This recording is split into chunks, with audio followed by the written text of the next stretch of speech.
I'm Michelle Lightworker. After over 20 years in the holistic and spiritual development industry, I'm sniffing out who's promoting high vibes all over the globe. We want to show you where you can find high vibes anytime, anywhere, every day.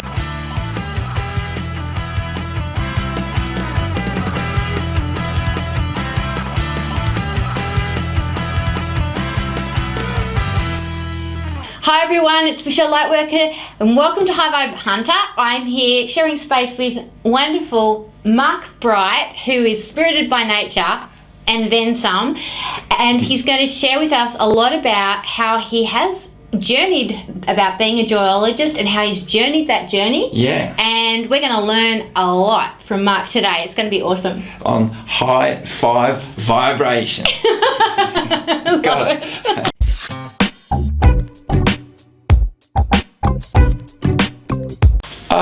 No, I was a young being in Adelaide, which is fairly conservative, in a middle-class family, growing in through the school system and minding my P's and Q's.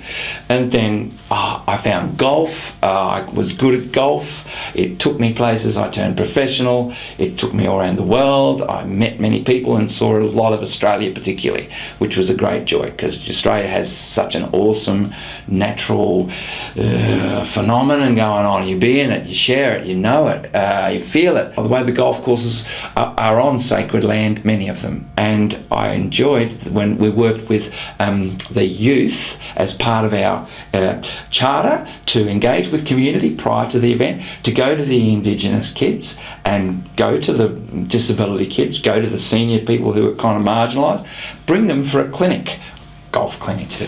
So that sprung All Abilities Golf.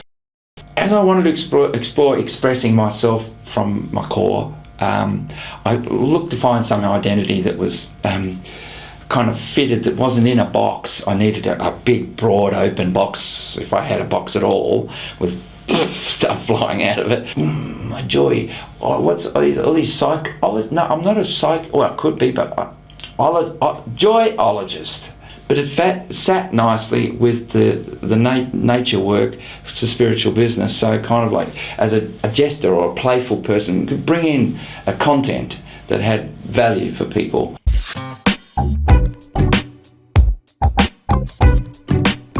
There's a place of no thing in stillness, and often that is in nature. The spirit by nature is my connection with nature, and in that there's naturally flow of message or flow of an answer to question. Whatever I get, I listen quite all ears on, all open channels, and let it be what it is, and allow the kind of contrast of even extreme responses in the negative or vibed up in the positive.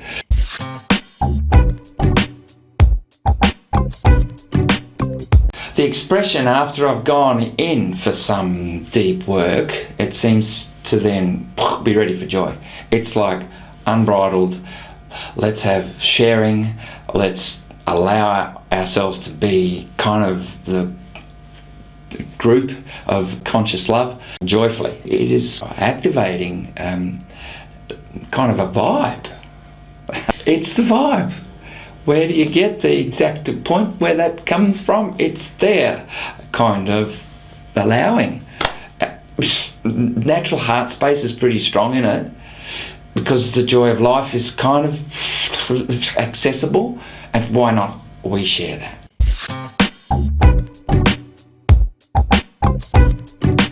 Here we are at Australia Day. Just turn around, this Karim's come along and we're doing sensory body art readings, and he's getting his energy going. He listens to his own magic. He's got a direct channel to bring the good gear through. Now we turn him around and we just get that. That's his eagle energy. That's the eagle energy. Beautiful. That's a dreaming energy. Joins up with his other dreaming over here. Very good dreaming. And here's the heart energy. He carries nice heart. Always bringing the heart energy to his higher business. And I'll just move this way around. He's got double heart. He's a balanced being. He's balanced. but he's activated. This is activating energy. It's like a volcano, man. He gets it going when he gets it going. He gets it going. But he doesn't mind his dolphins. I think he's got a nice water energy too, you know, like they do dreaming, they do dreaming, they do dreaming, they do dreaming. Those dolphins, they dream. Dreaming. And right there, they got kind of like, this is their ocean, underwater coral energy, you know. It's activated. Plenty grounded. Lots of groundedness. But it kicks up. It's like a flame. Wow, flaming energy. And the spiritual purple right at the top of it. Now this one here is like a Gadachi man. This here is the flame Gadachi man. That's a spirit being. And that's just part of how he lives his life, natural and strong and clear, tuned to nature, lives well.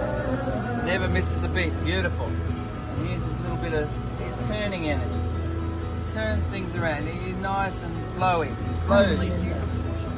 Out there. A little bit of stars. He gets his star energy. Two. Going good. Last little bit, turn around. What do you reckon so far, guys? Good? This is a link up. It connects it all. And that's unconditional love colour. Beautiful. Crystals and aromatherapy in this paint. We're going well. Are we going well?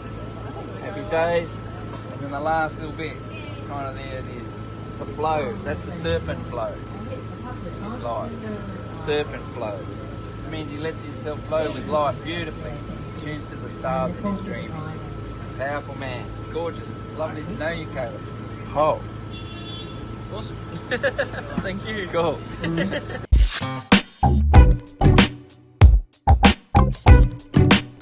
Brief background of my connection in this lifetime to the indigenous culture. Whilst I was playing a golf tournament in Groote Island, Umbacumba, which is in the Northern Territory, Bight, up near Darwin. It's an island and there's some ancient beings there. I was asked to join a ranger lady in an experience in her land, in her territory, in her country. I never spoke very much with her, but I felt the connection to country at that point. So that was powerful. So that was when I was 23, 4. Then started these synchronicities of connection with indigenous beings. I drove from the airport after arriving from Umbacumba out to Mount Isa. I was told to stop by some voice and park on the hill, the sacred land, which I kind of said there was a sign saying don't go here, it's sacred land. It says go there. I go there. I parked the car. I'm looking down at Mount Isa, and the joy of what I felt was the connection that this dream being, Gadachi man, came to me with a red bandana and was looking at me with wild eyes saying, "What are you doing here, brother?" Like that. And I was kind of, I meant to be here. He says, "It's good," and walked. And I was kind of still hanging on about what that meant in my dreaming, and I felt a bit scared, but it was a powerful time.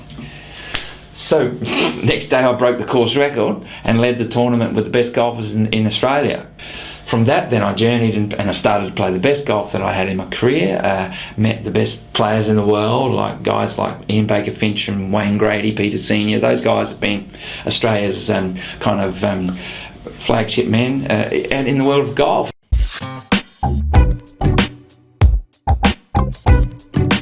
Things started happening pretty much regularly wherever I went. And one of the occasions when I was at a men's festival as a facilitator of Joy, after a very hectic clearance program in powerful sweat lodge space with many men, I needed to walk away or crawl away literally at around 5 o'clock in the morning and slip into the lake that was nearby. And up came 5 light beings just at dawn, and I'm watching them only 50 metres away on the horizon and asking, what, you know? And I just sat and just let it all, what was going on. It's internal peace and calm and openness that allows the occurrences of vibrational experience. Whichever way you can find that calm and peace at any place, if you can do it wherever in the busiest place, great. Mastery of that is a great exercise to do. But whichever way you find, repeat that and share it and vibe it in company, and allow then whatever's coming forward.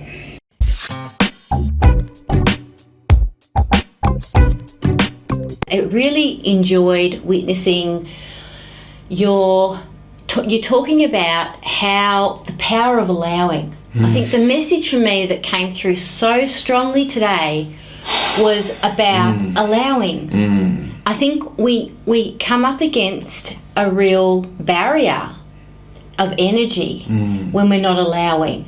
Yes. And I think that we complicate things. When we actually are open and receptive like a flower to actually what is on offer, which is peace and is joy and is our really high vibrant and love. So it's always there. Yeah, it totally is. It's available. But when we actually allow that in, we actually, I think we're raised to meet it because we're receiving it. I mean, that's the kind of energy I was getting as you were talking, Mark. It's beautiful. Letting, allowing. And it's being vulnerable to do that in places. Totally. You know, like where places, I go in the middle of some serious corporate business. You know, we're doing some serious business, and I kind of hit honesty open button, and they kind of like, what was, you know, I think that's all right because he's professional enough, you know. You get across the line somehow. Just get across the line. I love that you can own your joker and your flamboyantness and your fluidity. I love how you can do that, but you can still go. You hit it. Come on, that golf pro training really helped, didn't it? True. Like you have to be so grounded and focused to do that. You well do. To hit a golf shot and then to go through. The beauty of it is like you're in nature and the wind and the rain and the people and the audience. Yeah. So it's a microcosm of a big community, that golfing place. Yeah. And I think when you were talking about like you know how I was talking about the barriers that we have and you know, like when you're in a situation and you know that there might be someone in resistance or what have you, but even that allowing of that person being where they are and not being you know, judgy and I don't know, they have that attitude or something towards them. Somehow it's I think it's all part of the transformation, both ends, for the person and also for us as individuals. Because I like to say, if we have a problem with someone else's vibration, that's actually our issue. Yes, it's true. Our capacity to drop into heart but there's something there. There's something there that we need to work on. Yeah? And so they're serving us instead of us thinking, well, I'm above you and I've got high vibes and you don't. There's a little degree of leadership, a little degree of tough love, that sometimes there's a kind of like point that it's my turn, you just let me go, and we want to include everybody. I have a leadership of inclusion. Absolutely. Which provides like a flow of the group. And a big group, such that the lowest common denominator is included. And if there's a little bit of edge that's just taking it too far, I hit the tough love button. Yeah. But only in a loving way. Yeah. But a little bit of leadership. You got to meet it. Yeah. Yeah. You got to meet it where it is and speak to it and say, oh, hey, this is what's actually happening, and not deny it. Yeah. I think there's a difference between allowing and denying. You know. Yeah. There's a difference between going, well, we're going to pretend it doesn't exist, and that's sort of like allowing. I don't know. That kind of feels more like denial and trouble there. Yeah, that's trouble, because the energy's there. Yes. If you're not speaking to the reality of the energy being resistant, then how can you be accepting of it if you're not even acknowledging it? You know what I mean? Yeah, I do. And in the beauty of group situations, everybody who's involved in that energetic principle feels it and it makes recognition of the process that we're just talking about, or versions of it. Yeah. And as a consequence, get their kind of like magical kind of perspective for their leadership and for them to flow on with their vibes. Yeah, as we allow ourselves to become more whole, we do, I believe, we do affect, I like to call it, we become a transformational presence. Yes, because we are literally, because we're whole, because we're sitting in the wholeness of who we are. It's like an invitation, and we're saying, "I'm whole. Guess what? You don't have to emit a part of yourself. You don't have to play a role. You don't have to wear a label. You can be whole too." It's right there if you'd like. It's right there if you'd like, and that's the power of allowing all of who we are. Yeah. Well, I'm so happy that you were able to share space with me. It's good, eh? Oh my God! And like where we're sitting is so freaking awesome. I don't know. There's something about where we're sitting in this room at the studio. It's absolutely freaking amazing. It is. And we love it. And we love it. Yeah, baby, yeah. And That's good. and it's great that we can allow it. That we can actually allow it. Look, we just streamed it out to all of you guys. We just channeled it all the way through to you. It feels like a portal. To be honest, we reference this actual site is an indigenous portal that runs through major dreaming pathways right across the world to other sacred sites. Oh, across, I like that. This is we're in the middle of that one, and so it flows through us. So it's happy beautiful. days. happy days. Well, thank you for being a transformational presence today. I'm blessed. And I enjoyed sharing space with you, and I hope you all enjoyed having Marc on the show today. Yes. It's been fantastic, such a deep you. learning about allowing and letting us be all who we are. Beautiful. Thank you. Thank you. Yay.